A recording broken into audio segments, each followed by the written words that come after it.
جو مختلف جہتیں ہیں وہ آپ کے سامنے رکھوں گا، اور آج کی نشست میں اسی کے اوپر گفتگو ہوگی اللہ تعالیٰ کی توفیق سے۔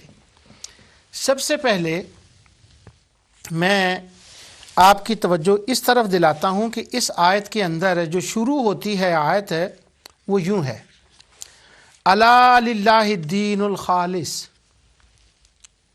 دیکھو خالص عبادت اسی کے لیے ہے، اللہ تعالیٰ کے لیے، اللہ تعالیٰ کے لیے خالص عبادت ہے ایک گوشہ۔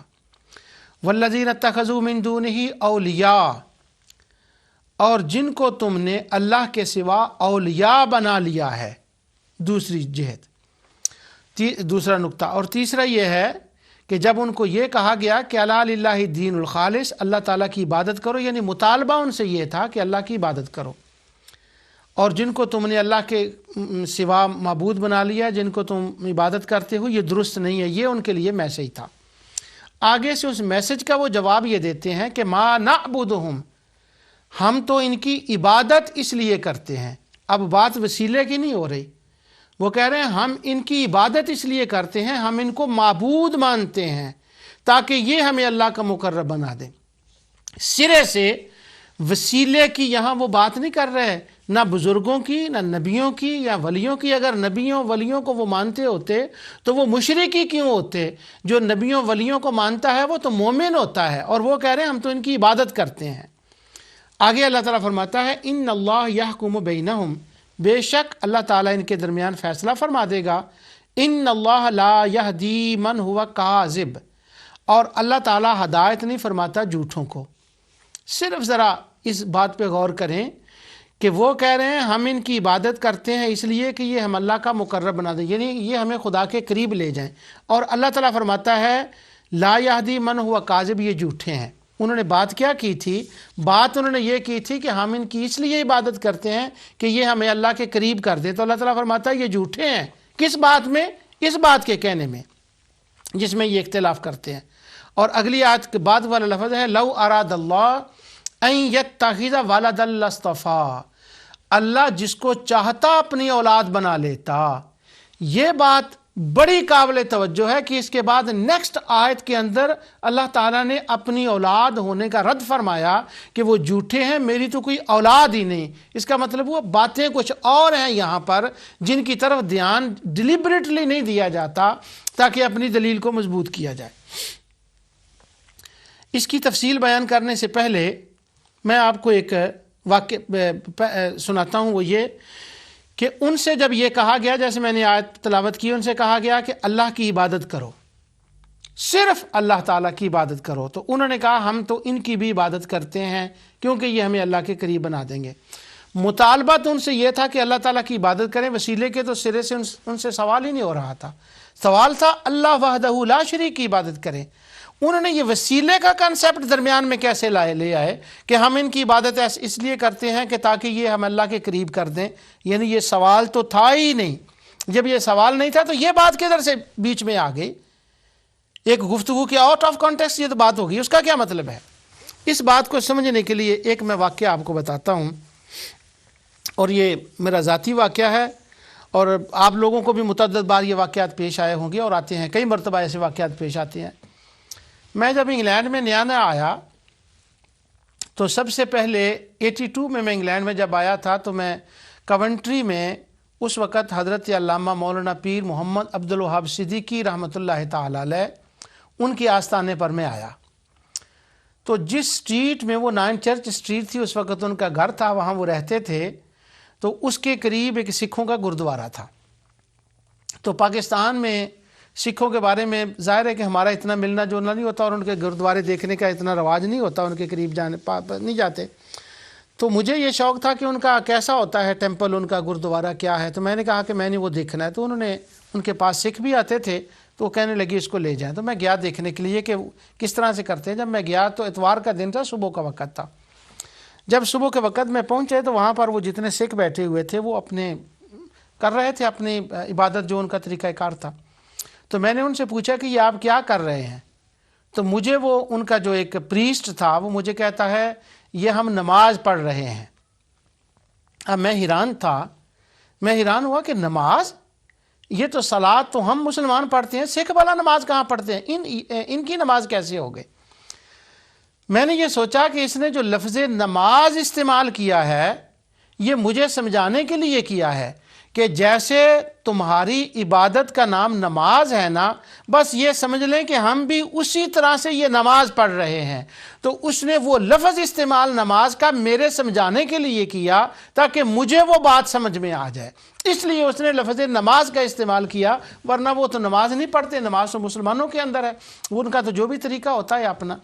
اس مثال کے سمجھنے کے بعد جو میں نے عرض کی ہے، اب یہ دیکھیں کہ جب ان کو کہا گیا، اللہ تعالیٰ نے فرمایا الا للہ الدین الخالص، کہ اللہ کی عبادت کرو، تو اللہ تعالیٰ کے لیے خاص عبادت ہے، تو وہ آگے سے یہ کہتے ہیں کہ ہم تو ان کی عبادت اس لیے کرتے ہیں تاکہ یہ ہمیں اللہ کا مقرب بنا دیں، یہ مطلب ہے ہمارا ان کی عبادت کرنے کا۔ تو اب میں آپ کے الفاظ جو وسیلہ نہ ماننے والے ہیں ان کے الفاظ استعمال کرتا ہوں کہ یہ ہمارے وسیلہ ہیں، ہمارے اور ہمارے اللہ کے درمیان۔ تو اب انہوں نے وسیلے کا لفظ مسلمانوں کے سامنے استعمال کیوں کیا؟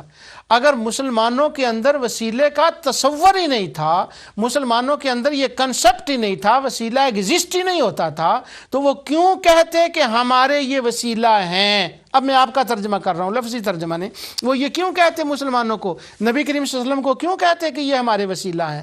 ماننا یہ پڑے گا انہوں نے مسلمانوں کے لیے وسیلے کا لفظ اس لیے استعمال کیا کہ جیسے مجھے انہوں نے کہا کہ ہم نماز پڑھتے ہیں، ان کو پتا تھا یہ نماز کو جانتا ہے، نماز ایگزسٹ ہوتی ہے، نماز ان کے ہاں ہے، اس لیے اس نے نماز کا لفظ استعمال کیا۔ تو وہ مشرک جانتے تھے کہ مسلمانوں کے اندر بھی وسیلہ ہوتا ہے، وسیلہ مانتے ہیں، ان کے اور اللہ کے درمیان سب سے بڑا وسیلہ عظمیٰ محمد الرسول اللہ صلی اللہ علیہ وسلم کی ذات ہے، تو وسیلے کو یہ مانتے ہیں، اس لیے انہوں نے کہا کہ یہ ہمارے وسیلے ہیں۔ تو اس سے یہ بات نکلی کہ مسلمانوں کے بارے میں وہ بھی جانتے تھے، ابو جہل بھی جانتا تھا، ابو لہب بھی جانتا تھا، عتبہ بھی جانتا تھا، عتیبہ بھی جانتا تھا، ولید بن مغیرہ بھی جانتا تھا کہ مسلمانوں کے اندر وسیلہ ایگزسٹ ہوتا ہے، یہ وسیلے کو مانتے ہیں، اگر نہ مانتے ہوتے تو وسیلے کا نام نہ لیتے۔ ایک مثال میں اور آپ کو دے دوں، ہم عیسائیوں سے بات کرتے ہیں، یہودیوں سے بات کرتے ہیں، تو یہودیوں سے بات کرنے کے وقت ہم ان کو کیا دلیل دیتے ہیں؟ قرآن سے دلیل دیتے ہیں؟ نہیں، کس سے دلیل دیتے ہیں؟ ہم سام سے دیتے ہیں، تورات سے دیتے ہیں۔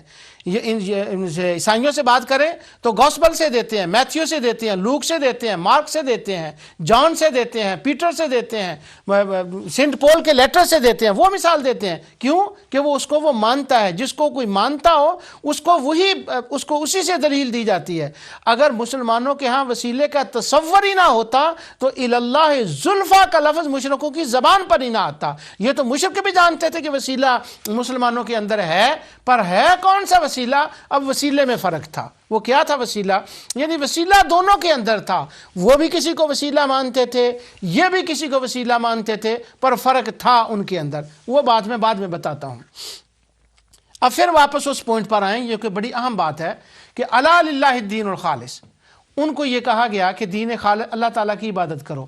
اب انہوں نے اپنی جھوٹی جو عبادت تھی نا جن بتوں کی، اس کا جواز پیش کرنے کے لیے لفظ وسیلہ کا استعمال کیا، ورنہ وہ ان کو معبود مانتے تھے، وسیلہ نہیں مانتے تھے۔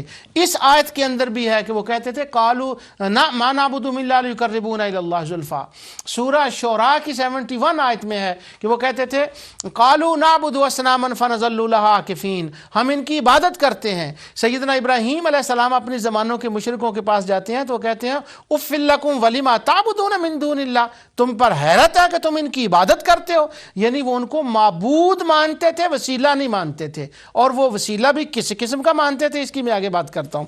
یعنی ان کے ہاں یہ تصور تھا۔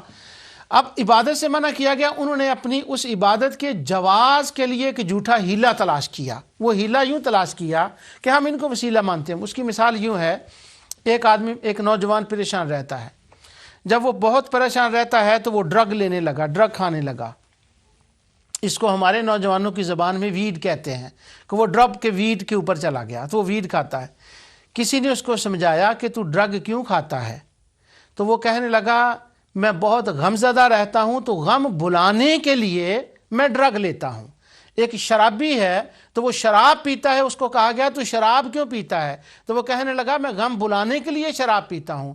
اب غم بھلانے کی حد تک تو بات ٹھیک ہے، لیکن غم بھلانے کے لیے جس آرٹیکل کو یوز کیا جا رہا ہے نا، وہ ڈرگ ہو یا شراب ہو، افیون ہو یا جو بھی ہو، ہیروئن ہو، اب مسئلہ اس کا ہے کہ وہ کس کو استعمال کر رہا ہے۔ غم بھلانا غلط نہیں ہے، ہاں کس کو یوز کیا جا رہا ہے اس غم بھلانے کے لیے، یہ مسئلہ ہے۔ تو اب اللہ تعالیٰ کے قرب کے لیے جانے کے لیے وسیلہ تو ضروری ہے۔ کیوں؟ اللہ تعالیٰ نے خود فرمایا ہے یا ایھا الذین آمنوا اتقوا اللہ وابتغوا الیہ الوسیلہ، ایمان والو اللہ کے قرب کے لیے وسیلہ تلاش کرو۔ اب سوال یہ ہے غم بھلانے کے لیے اللہ کا ذکر اللہ کا ذکر کیا جاتا ہے یا دوائی حلال لی جاتی ہے یا شراب یا ڈرگ پی جاتی ہے؟ اسی طرح اللہ کے قرب کے لیے وسیلہ تو ہے کیونکہ حکم خداوندی ہے۔ اب دیکھنا یہ ہے کہ وہ وسیلہ کیا ہے، وہ بتوں کا وسیلہ ہے، وہ جنوں کا وسیلہ ہے، وہ شیاطین کا وسیلہ ہے، یا ستاروں کے پیچھے جن ارواح کو وہ مانتے تھے ان کا وسیلہ ہے، سورج کا وسیلہ ہے، یا چاند کا وسیلہ ہے کہ ان کو معبود بنا کر ان کا وسیلہ بنایا جائے، یا مصطفیٰ کا وسیلہ ہے، انبیاء کا وسیلہ ہے، صالحین کا وسیلہ ہے، ایمان کا وسیلہ ہے، عمل صالح کا وسیلہ ہے؟ کس چیز کا وسیلہ ہے؟ یعنی غم بلانا ٹھیک ہے مگر شراب اور ڈرگ ٹھیک نہیں۔ اللہ کے قرب کے لیے وسیلہ ٹھیک ہے مگر جن کو وہ وسیلہ کہتے ہیں وہ ٹھیک نہیں، کیونکہ وہ کہتے تھے معبود مان کر ان کی عبادت کر کے وسیلہ مانا جاتا ہے۔ اب میں تھوڑا سا آگے بڑھنے سے پہلے یہ آپ کو بتا دوں کہ یہ دیکھیں اللہ تعالیٰ فرماتا ہے والذین اتخذوا من دونہ اولیاء، جن کو تم اولیاء جن کا تم وسیلہ پیش کرتے ہو وہ کون تھے؟ سبحان اللہ۔ اللہ تعالیٰ نے فرمایا سورہ کہف اور آیت نمبر 50، وَإِذْ قُلْنَا لِلْمَلَائِكَةِ اسْجُدُوا لِآدَمَ فَسَجَدُوا إِلَّا إِبْلِيسَ كَانَ مِنَ الْجِنِّ فَفَسَقَ عَنْ أَمْرِ رَبِّهِ أَفَتَتَّخِذُونَهُ وَذُرِّيَّتَهُ أَوْلِيَاءَ۔ اللہ تعالیٰ فرماتا ہے تم نے شیطان کو اور اس کی اولاد کو اپنا وسیلہ بنا لیا ہے۔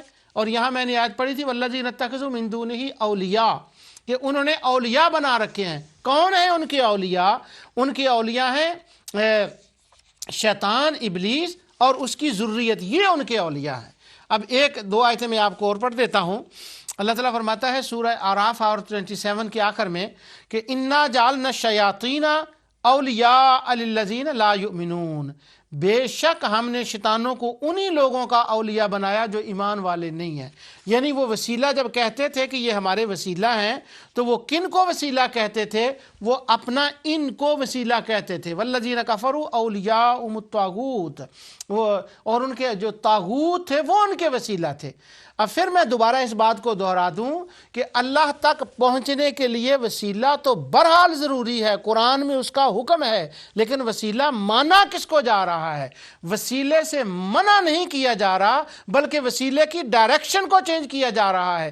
جیسے میں نے پچھلے درس میں کہا کہ اللہ تعالیٰ تو منزل ہے، اس تک پہنچنا ہے۔ اب جس رستے سے آ رہے ہو نا اس رستے کو بتایا جا رہا ہے کہ وہ رستہ درست نہیں ہے، بلکہ یوں کہو اہدنا الصراط المستقیم صراط الذین انعمت علیہم، یا اللہ مجھے اس رستے پہ چلا جو تیرے انعام یافتہ بندوں کا راستہ ہے۔ یعنی وہ وسیلہ بن رہا ہے، وسیلے سے انحراف نہیں ہے، کوئی وسیلے سے انحراف نہیں کر سکتا۔ وسیلہ ہے مگر کن کا ہے؟ اب دوسری بات اس کے بعد سنیے سبحان اللہ، جب یہ دلیل بیان کی جاتی ہے نا تو اتنے زور اور کیا اس کا نام لیتے ہیں زور اور غم و غصہ کے ساتھ اس کو بیان کیا جاتا ہے کہ دیکھیں اس زمانے کے مشرک بھی وسیلہ مانتے تھے، آج کے زمانے کے مشرک بھی وسیلہ مانتے ہیں، ان مشرکوں میں اور ان مشرکوں میں کیا فرق ہے؟ تو بس وہ شرک کا فتویٰ جو ہے وہ جڑ دیا۔ اگر کوئی یہ کہتے دیتا کہ ہم وسیلے کو نہیں مانتے، ہمارے نزدیک یہ ثابت نہیں ہے، تو ہمیں اس سے کوئی اختلاف نہ ہوتا۔ صرف بات تو یہ ہے کہ وہ اس زمانے کے مشرکوں سے آج کے زمانے کے مسلمانوں کو ان سے مشرکوں سے بدتر اور ان کے خلاف جہاد واجب قرار دے رہے ہیں، ان کو ملیہ میٹ قرار دے رہے ہیں، یعنی کالے پانی بھیج رہے ہیں، ان کو اسلام سے نکال رہے ہیں۔ اس لیے یہ ضرورت پیش آئی ہے کہ اس کے اوپر اتنی طویل جو ہے وہ گفتگو کی جائے۔ اب آگے دیکھیے اللہ تعالیٰ فرماتا ہے ان اللہ لا یہدی الا لیقربونا الی اللہ زلفیٰ۔ پہلے میں اس بات کو ختم کر لوں۔ اب تھے ایک ان کے اولیاء جن کو وہ یہ کہتے تھے کہ وہ ہمارے وسیلہ ہیں، اور ایک ہیں اس کے اندر لفظ آیا ہے کہ انہوں نے کہا لِيُقَرِّبُونَ إِلَى اللَّهِ زُلْفَىٰ، ہمارے یہ وسیلہ ہیں۔ اب زلفیٰ انہوں نے لفظ استعمال کیا، تو زلفیٰ کس کو کہتے ہیں؟ قرآن کے اندر زلفیٰ کا معنی کیا ہے؟ یہ سورہ ملک کی آیت نمبر 27 میں پڑھ رہا ہوں۔ اللہ تعالیٰ ارشاد فرماتا ہے فَلَمَّا رَأَوْهُ زُلْفَةً سِیئَتْ وُجُوهُ الَّذِینَ كَفَرُوا وَقِیلَ هَٰذَا الَّذِی کُنْتُمْ بِهِ تَدَّعُونَ۔ سو جب قیامت کے دن وہ دیکھ لیں گے کہ وہ وقت وعدہ قریب آ گیا ہے، تو وہ کافروں کے منہ سیاہ برے ہو جائیں گے اور ان سے کہا جائے گا کہ وہ یہی ہے جس کو تم چاہتے تھے۔ اب فلما راؤہ زلفتن سیئت، اس کا معنی یہ ہے کہ جب وہ قریب آ جائے گا، تو زلفہ کا معنی مطلب ہوتا ہے قریب، کہ جو قریب ہو۔ اب جب زلفہ کا معنی وسیلے کے معنی میں لیا جائے گا تو زلفہ کا معنی یہ ہوگا کہ جس کے ذریعے سے کوئی قربت چاہی جائے، تو وہ قربت کس کے ذریعے سے چاہتے تھے؟ وہ شیاطین کے ذریعے سے چاہتے تھے، اور وہ کیوں چاہتے تھے اس کی تفصیل میں آگے چل کر ہو سکتا ہے اگلا درس ہی آ جائے، کیونکہ ابھی باتیں کافی ہیں، اس میں بچاؤں گا، بیان کروں گا اللہ تعالیٰ کی توفیق سے۔ اب انہوں نے کہا یہ ہمیں قریب کر دیں گے، یہ ہمارے زلفاں ہیں۔ تو کیا ان کا یہ خیال تھا کہ بندہ جو قریب ہوتا ہے، اگر اس کے پاس مال، اولاد اور یہ چیزیں زیادہ ہوں تو بندہ یہ ہمارے زلفاں، ان کی وجہ سے ہم قریب ہو جائیں گے۔ جو ایک بڑا ملینئر بندہ ہونا، اگر وزیر اعظم کی اس نے قریب ہونا تو اس کا مال اس کو قریب کر دیتا ہے، اس کی جو دولت ہے وہ اس کی قربت کا، وزیر اعظم کی قربت کا سبب بن جاتی ہے۔ یا اس کی بڑی فیملی ہو اور وہ ووٹوں کی وجہ سے اس کی قربت کا سبب بن جاتی ہے۔ تو مشرکین کے ذہن میں یہ بات تھی کہ اگر کسی کے قریب ہونا ہو تو اس کے دو سبب ہیں، یا تو بہت بڑا خاندان قبیلہ ہو، اور یا یہ ہو کہ بہت بڑی دولت ہو، تو یہ دونوں اللہ تعالیٰ کے قریب کر دیتی ہیں۔ تو اللہ تعالیٰ نے ان کا یہ رد فرمایا سورہ سبا کے اندر۔ اللہ تعالیٰ فرماتا ہے وَقَالُوا نَحْنُ أَكْثَرُ أَمْوَالًا وَأَوْلَادًا وَمَا نَحْنُ بِمُعَذَّبِينَ۔ وہ اپنی مال اور اولاد پر فخر کرتے ہیں مشرکین، اور کہتے ہیں کہ ہمیں عذاب نہیں دیا جائے گا۔ قُلْ إِنَّ رَبِّي يَبْسُطُ الرِّزْقَ لِمَن يَشَاءُ وَيَقْدِرُ وَلَٰكِنَّ أَكْثَرَ النَّاسِ لَا يَعْلَمُونَ۔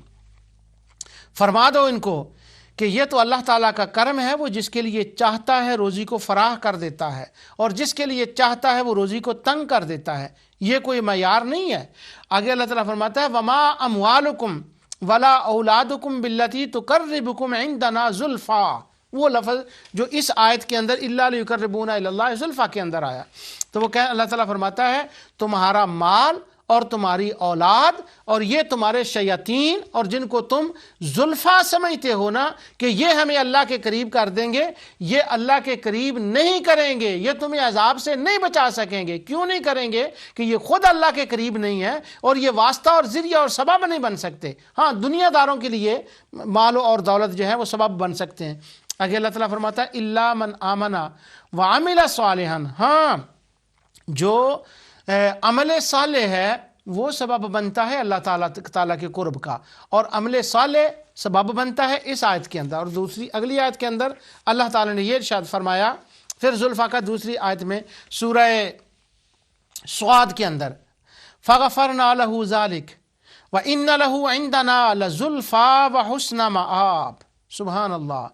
اللہ تعالیٰ فرماتا ہے داؤد علیہ السلام کے بارے میں کہ وہ ہم نے ان کو بخش دیا، اور بے شک وہ زلفیٰ، وہ ہمارے زلفیٰ تھے، وہ ہمارے قریب تھے، وہ ان کا مقام میرے نزدیک بڑا عمدہ مقام تھا۔ اور اسی طرح حضرت سیدنا سلیمان علیہ السلام کے بارے میں سورہ صاد کے اندر پھر اللہ تعالیٰ نے آیت 40 میں ارشاد فرمایا، وہ 25 تھی آیت، وَإِنَّ لَهُ عِندَنَا لَزُلْفَىٰ وَحُسْنَ مَآبٍ، بے شک وہ زلفیٰ ہیں حضرت سلیمان علیہ السلام، بے شک حضرت داؤد علیہ السلام زلفیٰ ہیں۔ اور ہم جب ان کو زلفیٰ سمجھتے ہیں تو کن کو؟ یہ سورۃ یونس کی آیت نمبر 62 ہے، الا ان اولیاء اللہ لا خوف علیہم ولا ہم یحزنون، جو اللہ کے مقرب بندے ہیں یہ ہمارے زلفیٰ ہیں، انبیاء ہیں وہ ہمارے زلفیٰ ہیں، اور ان کے بارے میں اللہ تعالیٰ فرماتا ہے اولئک هم المقربون، یہ خود اللہ تعالیٰ کے قریب ہیں۔ اب میں واپس اس پوائنٹ پر پھر آتا ہوں۔ ایک ہے زلفیٰ، کہ زلفیٰ جو درمیانی واسطہ ہے، اب ان مشرکوں کا جو واسطہ تھا، جو اللہ تعالیٰ کو نہ ماننے والے تھے، قیامت کے منکر تھے، عذاب کے منکر تھے، جنت دوزخ کے منکر تھے، انبیاء کے منکر تھے، اب وہ کہتے ہیں کہ ہمیں خدا کا قرب چاہیے۔ اصل میں وہ خدا کا قرب نہیں تلاش کر رہے تھے۔ کیوں؟ اس آیت کے اندر اللہ تعالیٰ نے فرمایا ان اللہ لا یہدی من ہوا کاذب، یہ جھوٹے ہیں، یہ جھوٹے ہیں، یہ جھوٹے ہیں، یہ انہوں نے ڈونکلا رچا رکھا ہے، یہ ایسے جھوٹ مار رہے ہیں کہ ہم اللہ تعالیٰ کا قرب چاہتے ہیں۔ کیوں؟ لو، ایک تو یہ بات کہ ما نعبدہم، یہ ان کو معبود مانتے ہیں، لو اراد اللہ ان یتخذ ولدا، اور یہ اللہ تعالیٰ کی اولاد مان کر ان کو معبود مانتے ہیں۔ ان کا مسئلہ وسیلے کا نہیں ہے، ان کا مسئلہ معبود ماننے کا ہے، اور وہ اس کا اقرار کرتے تھے۔ اب جو ہم مسلمان ہیں الحمدللہ اللہ تعالیٰ کی توفیق سے، ہم ان کو معبود نہیں مانتے، خدا کی اولاد نہیں مانتے، بس یہ مانتے ہیں کہ یہ خدا کے قریبی ہیں، یہ زلفیٰ ہیں۔ چونکہ وہ خود خدا کے قریب ہیں، ان کے تصدق سے، ان کی برکت سے، ان کی اتباع سے، ان کے پاس بیٹھنے سے، جب ہم ان کے قریب، ان کی کمپنی میں بیٹھیں گے تو ان کے صدقے سے اللہ ہمیں بھی اپنا قرب عطا فرما دے گا۔ یہ ہمارے وسیلہ، یہ ہمارے زلفیٰ ہیں۔ اب اس زمانے کے مشرک اور اس زمانے کے مشرکوں کا اس طرح سے ملا دینا کس حد تک صریح ظلم عظیم ہے۔ اللہ تعالیٰ نے سورہ توبہ کے اندر فرمایا یا ایھا الذین آمنوا اتقوا اللہ وکونوا مع الصادقین، اے ایمان والو اللہ سے ڈرو اور وکونوا مع الصادقین، اور سچوں کے ساتھ ہو جاؤ۔ اب سچے کون ہیں؟ جن کا زلفیٰ کی آیتیں میں پڑھ رہا ہوں، انبیاء سچے ہیں، صادقین سچے ہیں، صالحین سچے ہیں، شہید سچے ہیں، ان کی کمپنی میں وحسن اولئک رفیقا، اور ان کے ساتھ کے بارے میں تو اللہ تعالیٰ تعریفیں فرما رہا ہے۔ اب اس کے اندر ڈیفرینشیٹ کرنا اور فرق کرنا ایک بہت ضروری بات ہے، اور وہ جو کہہ رہے تھے ان کا مسئلہ بالکل دوسرا تھا، اور ہم جن کو مقرب کہہ رہے ہیں، جن کی کمپنی میں جاتے ہیں، ان کے لیے تو اللہ تعالیٰ نے ان کے پاس جانے کا حکم ارشاد فرمایا۔ ان کا اصل مسئلہ کیا تھا؟ وہ یہ تھا کہ وہ کہتے تھے کہ اللہ تعالیٰ کی ذات تنہا سارے نظام کائنات کو نہیں چلا سکتی، نعوذ باللہ۔ اللہ تعالیٰ کے ساتھ اس کے کوئی شریک ہیں، اور وہ یہ اعلانیہ کہتے تھے کہ وَهَذَا لِشُرَكَائِنَا، یہ وہ ہیں جن کو ہم نے اللہ کا شریک بنا دیا ہے۔ اور جب اس کو وہ اللہ کا شریک بناتے، کس کام میں شریک بناتے؟ اللہ کی سلطنت میں، اللہ تعالیٰ کے نظام چلانے میں ان کو شریک مانتے، اور اللہ تعالیٰ کو نعوذ باللہ ان کا محتاج مانتے۔ استغفر اللہ العظیم۔ اس شرک فی توسل کے بعد میں پروگرام شروع کروں گا، شرک فی توسل کے بعد تو شرک القبور کا جو موضوع ہے وہ ہوگا، اس کے بعد شرک کی حقیقت، شرک کیا ہے، اس کے اوپر جب میں تفصیل سے بات کروں گا تو یہ باتیں میں اس وقت اللہ تعالیٰ کی توفیق سے سامنے لاؤں گا کہ معبود کس کو کہتے ہیں۔ معبود ماننا ہی کسی کو اس وقت جاتا ہے جب پہلے اس کو رب مانا جائے۔ اگر رب نہ مانا جائے، نظام چلانے والا نہ مانا جائے، تو کوئی اس کو معبود نہیں مانتا۔ تو وہ یوں مانتے تھے، ان کو معبود مانتے تھے، وہ تو وسیلے کے لیے۔ یہ ان کا جھوٹ تھا، یہ ان کا ڈھونگ تھا جو مسلمانوں کے سامنے وہ یہ کر رہے تھے، اور ہم الحمدللہ اس طرح کے نہیں ہیں۔ ہمارا تو عقیدہ اور بلیونگ جو ہے وہ اس سے دوسری ہے۔ اب جو میں نے اس کی آیات جو ہے نا آپ کے سامنے تلاوت کر دیں کہ جن کو ہم مانتے ہیں وہ اللہ تعالیٰ کے زلفیٰ بھی ہیں اور اللہ تعالیٰ کے قریب بھی ہیں۔ اسی سے آگے جو دوسری آیت جو ہے کہ وہ اللہ تعالیٰ کے قریب ہیں، اللہ تعالیٰ کے نزدیک ان کی وجاہت ہے۔ سورہ آل عمران کی آیت 45 میں اذ قالت الملائکہ یا مریم ان اللہ اسمہ اذ قالت الملائکہ یا مریم ان اللہ تعالیٰ نے حضرت مریم کو جب یہ ملائکہ نے آ کر بشارت دی تو وہ کہتے ہیں یبشرک، ہم تجھے بشارت دیتے ہیں عیسیٰ ابن مریم کی، وجیہا فی الدنیا والآخرہ، جو وجاہت والا ہوگا، وجیہ ہوگا اس جہان میں بھی اور اس جہان میں بھی۔ اس کے بعد اللہ تعالیٰ نے ارشاد فرمایا یا ایھا الذین آمنوا لا تکونوا کالذین آذوا موسیٰ، یہ سورۃ احزاب کی 69 آیت ہے۔ وَكَانَ عِندَ اللَّهِ وَجِيهًا، بے شک وہ جو موسیٰ علیہ السلام تھے وہ اللہ تعالیٰ کے نزدیک وجیہ تھے۔ اب جن کو وہ وسیلہ مانتے تھے، اولیاء شیطان کو ان کی وجاہت، ان کا اللہ تعالیٰ کے نزدیک قرب بالکل نہ تھا، بلکہ اللہ تعالیٰ سورۃ نجم میں ارشاد فرماتے ہیں کہ ما تعبدون من دونہ الا اسماء سمیتموها انتم وآباؤکم ما انزل اللہ بہا من سلطان، کہ اللہ تعالیٰ نے ان کے لیے کوئی دلیل نازل نہیں کی کہ وہ اللہ کے قریب ہیں، وہ زلفاں ہیں، وہ اللہ کے قریب کر سکتے ہیں، ان کے لیے تو کوئی دلیل ہی نہیں ہے۔ لیکن جن کو ہم اپنا مانتے ہیں، جن کو ہم اپنا وسیلہ مانتے ہیں، ان کے لیے تو پورا قرآن بڑا پڑا ہے کہ اللہ تعالیٰ نے ان کو خود دلیل بنایا۔ یا ایھا الناس قد جاءکم برہان من ربکم، ان کو تو اللہ تعالیٰ نے خود دلیل بنایا ہے کہ وہ خدا کی دلیل ہے، وہ خدا کے قریب ہیں۔ اس لیے ما نعبدہم الا لیقربونا الی اللہ زلفیٰ، وسیلے کے خلاف دلیل نہیں بنتی بلکہ وسیلے کی دلیل بنتی ہے، کیونکہ اگر مسلمان وسیلہ نہ مانتے ہوتے تو وہ مسلمانوں کے سامنے اس کا اظہار ہی نہ کرتے، ان کو پتہ تھا کہ مسلمان وسیلہ مانتے ہیں۔ اب میں نے یہ 5-6 دفعہ بات کی، یہ میں چاہتا تھا کہ اچھی طرح ذہن میں آ جائے۔ کسی کے ذہن میں یہ سوال آ جائے گا کہ یہ ان کو کیسے پتہ تھا کہ مسلمان وسیلہ مانتے ہیں، ان کے پاس کیا دلیل تھی کہ مسلمان وسیلہ مانتے ہیں؟ تو لیجئے وہ بھی سن لیجئے کہ ان کے پاس کیا دلیل تھی۔ سب سے بڑی دلیل تو یہ تھی کہ صحابہ کرام رضوان اللہ تعالیٰ علیہم اجمعین کا نبی اکرم نور مجسم صلی اللہ علیہ وسلم کے ساتھ جو تعلق تھا، جتنی حضور کے ساتھ ان کو محبت تھی، جو کچھ حضور کرتے وہ کرتے، وہ صحابہ کرام کرتے، جو حضور فرماتے وہ اس کو کرتے۔ تو وہ دن رات کا جو صحابہ کا مشاہدہ تھا نا، مشرکین کا جب مشاہدہ تھا صحابہ کا حضور کے ساتھ، وہ مشاہدہ سب سے بڑی دلیل تھی کہ یہ مصطفیٰ ہی تو ان کے وسیلہ ہیں۔ تو وہ انہوں نے اس لیے کہا کہ جیسے یہ تمہارے یہ وسیلہ ہے نا، ہمارے بھی یہ وسیلہ ہے۔ اب وہ وسیلے میں فرق تھا، اس پر میں بتا چکا ہوں۔ تو قرآن کریم کی ایک آیت میں آپ کے سامنے تلاوت کرتا ہوں کہ جو سورہ مکہ مکرمہ میں نازل ہوئی اور وہ وسیلے کے بارے میں نازل ہوئی۔ جب انہوں نے اس آیت کو سنا تو ان کو پتہ چل گیا کہ مسلمانوں کے ہاں وسیلہ ہوتا ہے، اور یہ وسیلے کی دلیل بھی ہے۔ اور یہ آج میں آپ کو تلاوت کرتا ہوں، جسے سن کر انہوں نے کہا تھا کہ الا لیقربونا الی اللہ زلفیٰ، ہمیں یہ اللہ تعالیٰ کے قریب کر دیں گے۔ اصل جب قرآن کریم کو پڑھو تو ایک آیت کا تعلق جو دوسری آیت کے ساتھ ہوتا ہے نا، جب تک اس کو جوڑا نہ جائے تو قرآن سمجھ میں نہیں آتا، اور قرآن اس وقت تک آپ کے سامنے کھل کر اس کا مضمون نہیں کھلتا جب تک ان آیات کو ملایا نہ جائے۔ اور یہ مضمون کیسے کھلتا ہے، ایک دوسری آیات کو ملایا کیسے جاتا ہے، اور یہ فہم، یہ ادراک اور یہ ملکہ کہاں سے آتا ہے، اس کا امام بخاری علیہ الرحمہ نے ذکر کیا ہے کتاب العلم کے اندر۔ صحیح بخاری میں ہے کہ نبی کریم صلی اللہ علیہ وسلم نے حضرت معاویہ، امیر معاویہ رضی اللہ تعالیٰ عنہ حدیث کے راوی ہیں، کہ حضور علیہ الصلوۃ والسلام نے فرمایا کہ من یرید اللہ خیر یفقہہ فی الدین۔ تفقہ کا معنی ہوتا ہے انڈرسٹینڈنگ اور فہم۔ اللہ تعالیٰ فرماتا ہے، حضور علیہ السلام نے فرمایا کہ اللہ تعالیٰ جب کسی کے ساتھ یہ ارادہ فرما لیتا ہے کہ اس کو وہ فہم دین عطا فرمائے تو اس کو تفقہ فی الدین، اس کی بلائی کا ارادہ فرماتا ہے اللہ تعالیٰ، تو اس کو فہم قرآن، فہم دین، تفقہ فی الدین عطا فرما دیتا ہے۔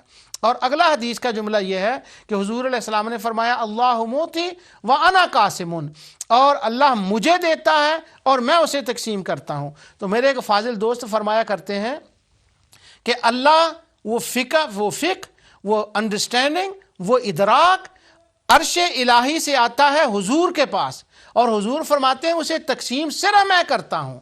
تو جب حضور اس کو تقسیم فرماتے ہیں تو اگر کوئی بندہ اگر وہ کسی کو چاہیے کہ وہ انڈرسٹینڈنگ قرآن آیتوں کا ملانا، حدیثوں کا فہم، استنباط وہ اگر حاصل کرنا ہو تو وہ خیرات تو گنبد خضرا سے ملتی ہے، وہ تو سرکار اس کو تقسیم فرماتے ہیں، وہ تو حضور عنایت فرماتے ہیں۔ اور اگر کوئی بندہ یہ کہہ دے کہ مجھے ان کے پاس جانے کی ضرورت ہی نہیں ہے، میں ان کو وسیلہ ہی نہیں مانتا، میں ان کے پاس کیوں جاؤں، تو جب اس دروازے پہ نہیں جائے گا تو فہم و ادراک کی خیرات نہیں ملے گی، تو وہ فہم و ادراک سے عاری ہوگا۔ جب وہ فہم فہم و ادراک سے عاری ہوگا تو اس کا نتیجہ کیا ہوگا کہ وہ کافروں والی آیات جو ہیں وہ مسلمانوں کے اوپر چسپاں کرے گا، ایک دوسرے کی آیت کو نہیں دیکھے گا، ان کے اطلاقات کو نہیں دیکھے گا۔ کیوں کہ وہ در مصطفیٰ سے بیگانہ ہو گیا ہے۔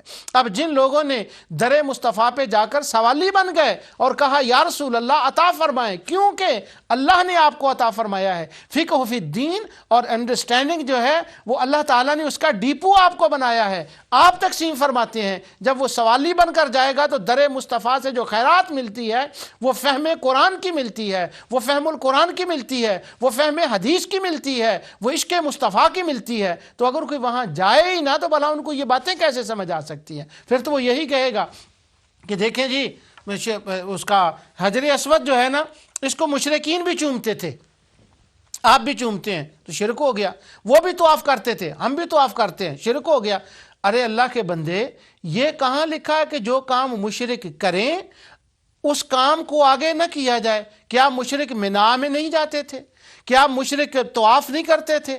کیا مشرک صفا اور مروہ پر نہیں جاتے؟ تو کیا ہم ان کی چیڑ میں آ کر وہ چھوڑ دیں؟ نہیں، ان کے اندر جو غلط باتیں تھیں ان کی اسلام نے اصلاح فرما دی، رسول اللہ صلی اللہ علیہ وسلم نے ان کی اصلاح فرما دی، قرآن نے ان کی اصلاح فرما دی کہ ہاں ابراہیم علیہ السلام کے زمانے سے طواف چلا آ رہا ہے، طواف وہاں سے آیا ہے، لہٰذا جو انہوں نے اس کے اندر تبدیلیاں کی ہیں ان تبدیلیوں کو ختم کر دیا مگر طواف کو باقی رکھا۔ اب اس وجہ سے مینا جانا بند نہیں کر دیا کیونکہ مشرک وہاں جاتے تھے، صفا مروہ کی سعی بند نہیں کر دی کیونکہ مشرک وہ کرتے تھے، نہیں، جیسے وہ کرتے تھے ننگے طواف کرتے تھے اس کو ختم کر دیا۔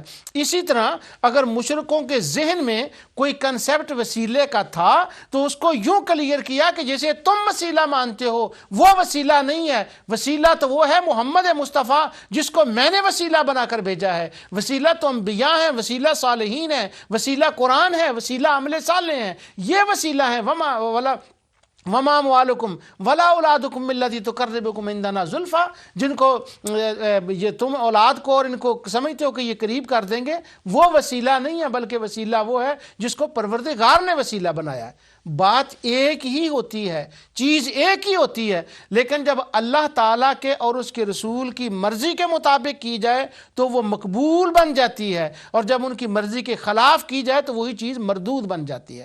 اس کی مثال یہ ہے کہ ایک جانور ہے اور جانور کو حلال کیا جاتا ہے۔ یہاں ہمارے انگلینڈ میں حلال گوشت کے بڑے مسائل ہوتے ہیں تو بڑے اس پر گفت و شنید ہوتی ہے۔ ایک انگریز ہے، وہ ایک جانور کو ذبح کرتا ہے اور ایک مسلمان اس کو ذبح کرتا ہے، تو ذبح کرنے میں تو کوئی فرق نہیں، اس نے بھی ذبح کیا اور اس نے بھی ذبح کیا، مگر فرق یہ ہے کہ اللہ اور اس کے رسول نے یہ فرمایا تھا کہ جب جانور کو ذبح کرو تو چونکہ کھانا میں نے دیا ہے میرا نام لے کر ذبح کر دو۔ جب اس کا نام لے کر ذبح کر دیا، اس طریقے سے ذبح ہو گیا تو وہ حلال ہو گیا۔ اگر اس طریقے سے الگ ہوا تو خواہ طریقہ وہی ہے، شروع سے ہی کیا گیا، خون بھی نکالا گیا، ساری باتیں ہیں، لیکن وہ ہوا حرام۔ کیوں کہ وہ مصطفیٰ کے بتائے ہوئے طریقے کے خلاف ہوا ہے، خدا کے طریقے کے بتائے ہوئے کے خلاف ہوا ہے۔ اسی طرح فی نفس ہی وسیلہ جو ہے یہ غلط نہیں ہے، یہ غلط ہے کہ کوئی وسیلے کس کو کوئی وسیلہ بنا رہا ہے اور وہ کون ہے جس کو وسیلہ بنایا جا رہا ہے، کیا وہ وسیلہ بننے کے قابل بھی ہے کہ اس کو وسیلہ بنایا جائے؟ لیکن یہ ڈفرینشیٹ، یہ فرق در مصطفیٰ سے ملتے ہیں، وہاں سے یہ خیرات ملتی ہے۔ تو میں آپ کو عرض یہ کر رہا تھا کہ ان کو یہ کیسے پتہ چلا کہ مسلمان وسیلہ مانتے ہیں؟ جب انہوں نے یہ وسیلے کی بات کی ان کو یہ کیسے پتہ چلا؟ سبحان اللہ، اللہ تعالیٰ نے قرآن کریم میں ارشاد فرمایا، سورہ بنی اسرائیل کی آیت 57 آیت ہے، اولئک الذین یدعون یبتغون الی ربہم الوسیلہ۔ یہ صورت مکی ہے اور مکہ مکرمہ کے اندر یہ صورت نازل ہوئی ہے۔ اللہ عز و جل نے ارشاد فرمایا، اے مشرکو، جن کی تم عبادت کرتے ہو، جن کو تم پکارتے ہو، یبتغون الی ربہم الوسیلہ، جن کو تم نے اپنا معبود سمجھ رکھا ہے، جن کو تم پکار رہے ہو، جن کی عبادت کر رہے ہو، ان کی تو اپنی حالت یہ ہے کہ وہ اللہ کے حضور قریب، اللہ تعالیٰ کے قریب جانے کے لیے خود وسیلہ تلاش کر رہے ہیں۔ یبتغون الی ربہم، وہ تو خود وسیلے کے متلاشی ہیں۔ کس وسیلے کے متلاشی ہیں؟ ایہم اقرب، کہ وہ جو آپس میں ہیں یہ دیکھیں کہ ان میں زیادہ قریب اللہ کے کون ہے، اور جب وہ یہ دیکھیں گا کہ یہ اللہ کے زیادہ قریب ہے تو اس کو وہ وسیلہ بنا لیں گے، وہ ان کا وسیلہ بن جائے گا۔ اللہ تعالیٰ فرماتا ہے جن کی تم عبادت کرتے ہو، مشرکین مکہ کو کہا جا رہا ہے، عیسائیوں یہودیوں کو نہیں کہا جا رہا، کہ جن کی تم عبادت کرتے ہو وہ تو خود اللہ تعالیٰ کے ہاں وسیلہ تلاش کرتے ہیں کہ ان میں کون اللہ کا زیادہ مقرب ہے۔ تو یہ وسیلے کی ایک تو دلیل بھی ہے کہ اللہ تعالیٰ نے اس کا رد نہیں فرمایا کہ وہ اپنے میں سے وسیلہ تلاش کر رہے ہیں کہ کون اللہ کے زیادہ قریب ہے، اس کا رد نہیں فرمایا، اور اس کا رد بھی نہیں فرمایا کہ وہ وسیلہ تلاش کرتے ہیں۔ اس کا مطلب ہوا وسیلہ تلاش کرنے کا اللہ نے حکم بھی دیا ہے، اور یہ عمل اللہ رب العالمین کو پسند بھی ہے، اس لیے اللہ تعالیٰ نے اس کا ذکر فرمایا۔ اب جب مشرکوں نے یہ سنا کہ الی ربہم الوسیلہ، وہ اللہ کی طرف وسیلہ ڈھونڈتے ہیں، اب جب ان سے کہا گیا کہ الا للہ الدین الخالص، اللہ ایک کی عبادت کرو، تو انہوں نے چونکہ یہ سن رکھا تھا، وہ آگے سے ایکسکیوز کرنے لگے، جھوٹا بہانہ کرنے لگے، جھوٹا جواز تلاش کرنے لگے اپنی جھوٹی عبادت کا۔ تو کہتے ہیں ما نعبدہم، اقرار انہوں نے پھر بھی کیا کہ ہم ان کی جو عبادت کرتے ہیں وہ اس لیے کرتے ہیں تاکہ یہ ہمیں اللہ کے قریب کر دیں۔ معنی ان کا یہ تھا کہ جیسے تم کسی کو وسیلہ مانتے ہو ایسے ہم بھی ان کو وسیلہ مانتے ہیں، لیکن اللہ تعالیٰ نے فرمایا یہ تمہارا جھوٹ ہے، تم ان کو وسیلہ نہیں ان کو معبود مانتے ہو۔ آگے اللہ تعالیٰ فرماتا ہے ایہم اقرب، کہ ان میں سے کون قریب ہے، وَيَرْجُونَ رَحْمَتَا، اور جن کی تم عبادت کرتے ہو، ایک تو وہ اللہ کے قریب ہونے کے لیے وسیلہ ڈھونڈتے ہیں، اور دوسرا وہ اللہ کی رحمت کے متلاشی ہیں، اس کے امیدوار ہیں، وَيَخَافُونَ عَذَابًا، اور وہ اللہ تعالیٰ کے عذاب سے ڈرتے ہیں۔ اِنَّ عَذَابَ رَبِّكَ كَانَ مَحْذُورًا، بے شک تیرے پروردگار کا عذاب جو ہے وہ تو ہے ہی چیز ایسی کہ اس سے ڈرا جائے۔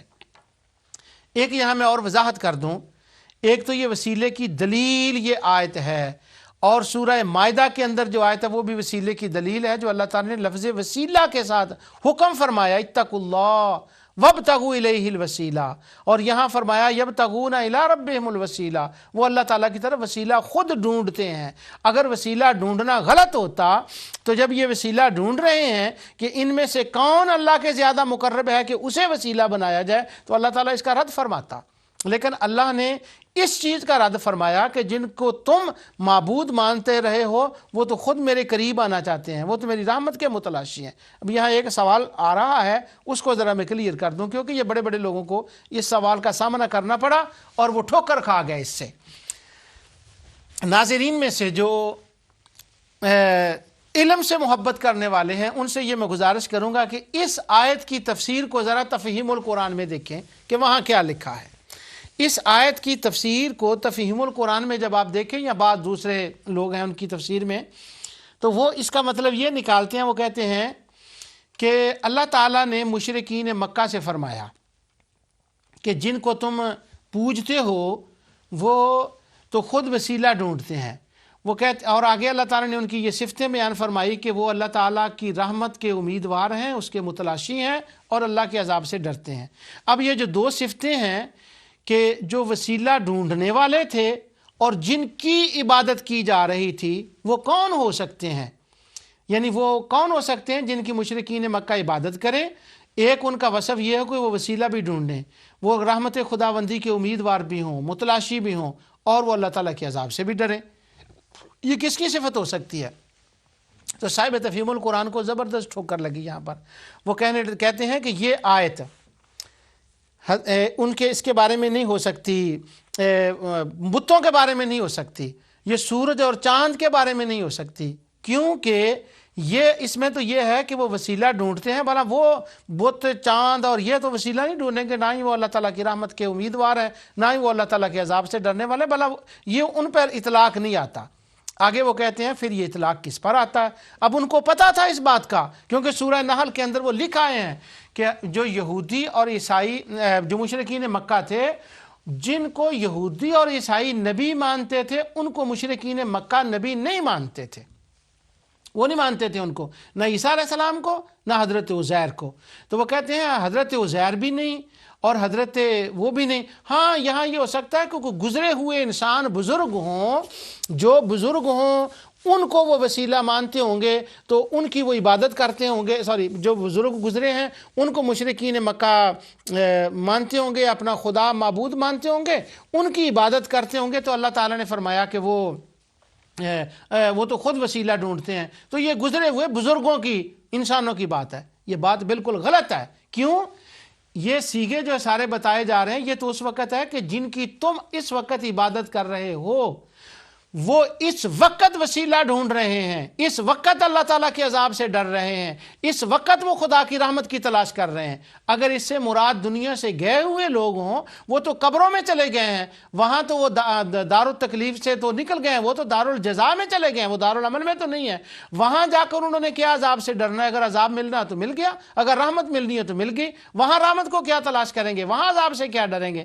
وہ وہاں تو نہیں یہ معاملہ۔ اور پھر یہ کہا جا رہا ہے کہ یہ اس وقت ہے۔ اب میں دوبارہ آیت پڑھ رہا ہوں، اور یہ میں ترجمہ وہ پڑھ رہا ہوں جو شاہفاد کا ترجمہ ہے، اس کا وہ ترجمہ کرتے ہیں کہ وہ اللہ تعالیٰ کی قرب کا تلاش کرتے رہتے ہیں کہ کون ان میں خدا کا زیادہ مقرب ہوتا ہے، اور اس کی رحمت کے امیدوار رہتے ہیں۔ یعنی اس وقت کی بات ہو رہی ہے، گزرے ہوئے بزرگوں کی نہیں ہو رہی۔ اور اس کے عذاب کے خوف، اور اس کے عذاب سے خوف رکھتے ہیں، یعنی اس وقت کی جب مشرک حضور علیہ السلام تشریف فرما تھے ظاہراً، اور مشرک جن کی عبادت کر رہے تھے، یہ تو ان کی بات ہو رہی ہے۔ تو بزرگ تھے تو اگر وہ تو قبروں میں چلے گئے تھے، اس کا مطلب وہ یہ بزرگوں کی بات نہیں ہو رہی۔ تو یہ ٹھوکر لگی بہت سے لوگوں کو، جیسے وسیلے کے لفظ میں ٹھوکر لگی ہے نا، کہ انہوں نے وسیلے کا انکار کر دیا کہ وسیلہ ہوتا ہی نہیں کیونکہ یہ مشرک مانتے تھے، اسی طرح یہاں بھی ان کو ٹھوکر لگی۔ یہ نہیں دیکھا کہ مشرک کن کا وسیلہ مانتے تھے، اور یہ بھی یہاں بھی ٹھوکر لگی۔ وہ یہ ہے، اس پر انشاءاللہ اس آیت کی تفسیر تو میں تفصیل سے عرض کروں گا، پورا درس اس پر ہوگا اللہ تعالیٰ کی توفیق سے، جب میں حقیقت شرک پر گفتگو کروں گا۔ اس وقت صرف میں 2 ریفرنس آپ کو دے دیتا ہوں۔ امام بخاری نے علیہ الرحمہ نے اور امام مسلم نے، دونوں نے اس آیت کی تفسیر کو لکھا، بخاری کے اندر باب التفسیر میں اور مسلم میں بھی باب التفسیر میں۔ اہل علم جانتے ہیں کہ مسلم شریف میں زیادہ تفسیر نہیں ہے، آخر میں جا کر امام مسلم نے صرف 2-4 آیتوں کی تفسیر دی ہے، اور امام بخاری نے چند آیات کی تفسیر دی ہے بخاری کے اندر، سب کی سارے قرآن شریف کی تفسیر نہیں ہے۔ تو امام بخاری نے اور امام مسلم نے یہاں یہ لکھا ہے، وہ فرماتے ہیں کہ مشرکین مکہ جن کی عبادت کرتے تھے، ان کے جو معبود تھے ان میں جن بھی تھے، اور جنوں میں سے کچھ وہ جن تھے کہ جن کے نام کاہنوں نے ان کو بتائے ہوئے تھے کہ فلاں فلاں جن کی تم نے عبادت کرنی ہے، اس نام سے اس کو پکارنا ہے، اس نام سے اس کی عبادت کرنی ہے، تو مشرک ان کے ناموں کی عبادت کرتے۔ اب وہ جن جو تھے، جیسا کہ قرآن کریم میں بھی سورہ جن کی ابتدائی آیات میں ذکر آتا ہے کہ وہ جن جو تھے وہ نبی کریم صلی اللہ علیہ وسلم کی بارگاہ میں آ گئے، اور انہوں نے آ کر اسلام قبول کر لیا۔ اب وہ جن تو ہو گئے مسلمان، انہوں نے تو اسلام قبول کر لیا، وہ تو اللہ تعالیٰ کے حضور حاضر ہونے کے لیے یہ ساری صفتیں ان میں آ گئی کہ وہ اللہ کا قرب بھی تلاش کرنے لگے، وہ اللہ کی رحمت سے ڈرنے بھی لگے، اللہ تعالیٰ کی رحمت کے امیدوار بھی، اور خدا کے عذاب سے ڈرنے بھی لگے، اور اللہ تعالیٰ نے ان کی تعریف کی کہ ان عذاب ربک کان معذورا، تیرے رب کے عذاب سے تو ڈرنا ہی چاہیے۔ اب وہ جو مسلمان جنات تھے جن کے اندر یہ ساری صفتیں پائی جاتی تھیں، مشرک ان کی عبادت کرتے تھے، پر مشرکوں کو یہ نہیں پتا تھا کہ یہ مسلمان ہو گئے ہیں، تو یہ آیت ان کے رد میں آئی کہ ارے ظالموں، جن مسلمان جنوں کی تم عبادت کرتے ہو وہ تو خود اللہ تعالیٰ کا قرب تلاش کرتے ہیں، وہ تو خود وسیلہ تلاش کرتے ہیں، یعنی وسیلے کا اللہ تعالیٰ نے رد نہیں فرمایا۔ تو یہ آیت مسلمان جنات کے بارے میں ہے جن کی بے خبری میں وہ عبادت کرتے تھے، لیکن ہمارے شبہ ڈالنے والے جتنے خوارج ہیں انہوں نے اس کے آیت کے اوپر ہر تفسیر میں لکھ دیا کہ ہاں اس سے مراد وہ گزرے ہوئے بزرگ تھے، ان کے بھی کوئی داتا تھے، ان کے بھی کوئی غوث پاک تھے، ان کے بھی کوئی فلاں تھے، ان کے بھی کوئی فلاں تھے۔ یہ آیت کو اس طرح سے کیوں سمجھا؟ بخاری مسلم کو کیوں نہیں دیکھا؟ آیت کے کنٹینٹس کو کیوں نہیں دیکھا؟ آیتوں کو آیتوں سے ملا کر سورہ جن کی آیات کے ساتھ کیوں نہیں دیکھا گیا؟ ان کے معبودوں کی فہرست کو کیوں نہیں دیکھا گیا؟ یہ اس لیے نہیں دیکھا گیا کہ 2 باتیں ہیں اس میں۔ میں ختم کر رہا ہوں. دو باتیں تھیں. ایک تو بات یہ ہے کہ یہ خیرات گنبد خضرا سے ملتی ہے، یہ خیرات فہم قرآن کی مصطفیٰ علیہ السلام کے در سے ملتی ہے. انہوں نے سوالی بن کر وہاں نہیں گئے بلکہ وہاں تو اکڑنا شروع کر دیا. جب وہاں نہ گئے تو یہ خیرات نہ ملی، اور نتیجہ یہ نکلا کہ وہ کافروں کی آیات مسلمانوں پہ چشمہ کرنے لگے. اور دوسرا اس کا ریزن یہ تھا کہ ان کے اندر ایک شوق اور ایک جذبہ اور ایک ولولہ تھا کہ ہم نے کسی نہ کسی طریقے سے مسلمانوں کے اندر شرک ثابت کرنا ہے، اور یہ ثابت کرنا ہے کہ جیسے اس زمانے کے مشرک تھے اسی طرح اس زمانے کے مشرک ہیں. وہ بھی وسیلہ مانتے تھے، یہ بھی وسیلہ مانتے تھے. یہ دھن جو تھی نا سوار اس کے اوپر، اس دھن نے یہ بیڑا گرک کر دیا، اور قرآن کریم جو ہے اس کے فہم میں، اس کے سمجھنے میں ان سے یہ خطا ہو گئی. اور یہ اتنی بڑی خطا ہے کہ یہ صدیوں سے چلی آ رہی ہے، اور نہ جانے اللہ تعالیٰ بہتر جانتا ہے کہ یہ کب جا کر ختم ہو. جو میں نے آیہ کریمہ تلاوت کی تھی ابتدا میں، اس کی دوبارہ تلاوت کرتا ہوں کہ الا للہ الدین الخالص والذین اتخذوا من دونہ اولیاء ما نعبدهم الا لیقربونا الی اللہ زلفی ان اللہ یحکم بینہم فیما فیہ یختلفون ان اللہ لا یہدی من ہوا کاذب کفار. کہ اللہ تعالیٰ ان جھوٹوں کو ہدایت نہیں دیتا، وہ مانتے معبود تھے، کہتے وسیلہ تھے، اور وہ کیوں کہتے تھے کہ ہمیں یہ اللہ تعالیٰ کے قریب کر دیں گے. انشاءاللہ اللہ تعالیٰ کی توفیق سے آئندہ درس میں اس پر تفصیل سے بات ہوگی. جو کچھ میں نے کہا ہے اللہ تعالیٰ اس کو قبول فرمائے. وما علینا الا البلاغ.